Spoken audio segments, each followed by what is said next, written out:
Breaking news येते। माणिकराव कोकाटे अजित पवार यांना पुन्हा एकदा भेटण्याची शक्यता वर्तवली जाते। आज सकाळीच माणिकराव कोकाटे यांनी अजित पवार यांची भेट घेतली होती आणि त्यानंतर आता ते पुन्हा एकदा अजित पवार यांना भेटण्याची शक्यता वर्तवली जाते। सकाळी जेव्हा भेट घेतली तेव्हा अजित पवार यांनी कोकाटेंवरती नाराजी व्यक्त केली होती। तुमच्यामुळे सरकारची बदनामी होत असल्याचं अजित पवार यांनी कोकाटेंना म्हटलं होतं। अजित पवारांनी कोकाटेंचे कान टोचले यावरती कोकाटेंनी दिलगिरीही व्यक्त केली होती। या संदर्भातले अपडेट्स सागर कुलकर्णी आमचे प्रतिनिधी आपल्याला देत आहेत। सागर, सकाळी देखील माणिकराव कोकाटेंनी अजित पवारांची भेट घेतली, पुन्हा एकदा ते भेटण्याची शक्यता, नेमकं कारण काय? आता काही वेळांपूर्वी राष्ट्रवादीच्या कार्यालयामध्ये कृषी मंत्री माणिकराव कोकाटे भेटीला आलेले आहेत। अर्थात आता काही वेळातच परत इथे अजित पवार देखील येत आहेत। या सगळ्या गोष्टींमुळे दोघांची भेट ही नेमकी कशासाठी आहे हे आता समजलेलं नाही। पण थेट कुठली कारवाई स्वरूपात काय होईल असं अपेक्षित तसं आता दिसत नाही।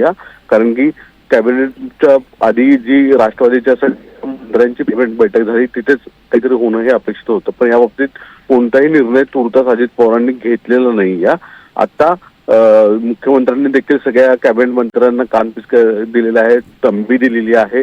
अशा परिस्थितीमध्ये कोकाटे हे त्यांच्या व्यक्तिगत भेटीसाठी आल्याची माहिती आता उपलब्ध होत आहे। नेमकं कारण या भेटीनंतर समजेल, अधिकृत माहिती सुद्धा त्यांच्याकडनं दिली जाईल असं सांगितलं जात आहे। पण थेट तुर्तास कारवाई जी मंत्रिपदावरनं काढण्याची आहे ती होण्याची जवळपास शक्यता आता संपुष्टात येताना दिसते। निश्चितच सागर, थोड्याच वेळात अजितदादांची भेट होण्याची शक्यता वर्तवली जाते। अजित पवार नेमके कधीपर्यंत पोहोचणार आहेत या संदर्भात काही कळलंय? अशा साधारणतः दुपारी 2:30 ते 3च्या आसपासच अजित पवारांचा पूर्वनियोजित दौरा होता, पण अजित पवार अद्याप पार्टी कार्यालयामध्ये पोहोचलेले नाही आहेत। थोड्या वेळामध्ये ते पोहोचल्यानंतर त्यांचे दर मंगळवारी सर्व ते पार्टी कार्यालयामध्ये येणारे वेगवेगळे कार्यकर्ते पदाधिकाऱ्यांशी गाठीभेटी घेतात, त्यांच्या ज्या काही व्यक्तिगत कामं असतील ते करतात। पण आत्ता जो त्यांच्या कार्यालयाकडनं सांगण्यात आलेलं आहे की पुढच्या काही वेळात अजित पवार पोहोचतील आणि या दोन प्रमुख नेत्यांची सुद्धा इथे भेट होईल।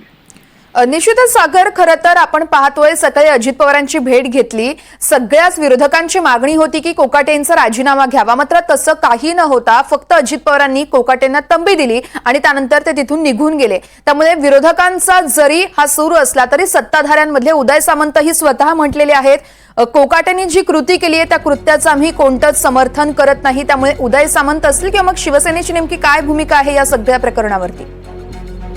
वास्तविकतेत कोकाटेंच्या कृतीचं कोणीच समर्थन केलं नाही। राज्याच्या मुख्यमंत्र्यांपासून ते इतर सर्व म्हणजे उपमुख्यमंत्री स्वतः अजित पवार असतील किंवा एकनाथ शिंदे असतील यांनी सुद्धा या प्रकरणावर नाराजी व्यक्त केलेली आहे। पण या सगळ्या प्रकरणामध्ये रोहित पवार असतील, जितेंद्र आव्हाड असतील यांनी हे प्रकरण खूप लावून धरलेलं आहे। जर तुर्तास थेट कारवाई आता कोकाटेंवर केली तर त्याचं श्रेय विरोधकांना देणं हे अजित पवारांना मान्य नाही। यामुळे कोकाटेंवर किमान अपेक्षित होतं की त्यांच्याकडील कृषी खात्याच्या संदर्भात कारवाई केली जाईल, कदाचित ते खातं काढलं जाईल आणि त्यांना अन्य दुय्यम कुठेतरी खातं दिलं जाईल, पण तशाही स्वरूपाची कारवाई झालेली नाही। यामुळे सगळ्यांना आश्चर्यचकित वाटतं की कोणत्या स्वरूपाची कारवाई जर होणार नसेल तर मग कृषी मंत्र्यांचं थेट अजित पवार भलेही सार्वजनिकरित्या कान पिचका दिल्या आहेत, तंबी दिली आहे असं जरी म्हणत असले तरी सुद्धा कारवाई कुठलीच होत नाही ही वस्तुस्थिती आहे। अशा परिस्थितीमध्ये जे एकनाथ शिंदे समर्थक आहेत यांच्या बाजूने जर टीका करायची झाली तर मग अजित पवारांच्या समर्थकांचं किंवा राष्ट्रवादीच्या नेत्यांचं म्हणणं आहे की संजय शिरसाट असतील, योगेश कदम असतील यांच्यावर तर आरोपाचे जे पुरावे आहेत ते सगळे सबळ दिले घेण्यात आलेले आहेत, पण त्यांच्यावर कुठलीही कारवाई त्यांच्या पक्षश्रेष्ठीकडनं केली गेली नाही। उलट एकनाथ शिंदेंनी योगेश कदमांचं समर्थन 2 दिवसापूर्वी केलेलं आहे। या सगळ्या गोष्टीवर जर राज्याचे मुख्यमंत्री फक्त कोकाटेंवर कारवाई करत असतील तर मग एकनाथ शिंदेकडचे समर्थक असणाऱ्या इतर जे 2 मंत्री आहेत त्यांच्यावर कारवाई सुद्धा करायला हवी आहे।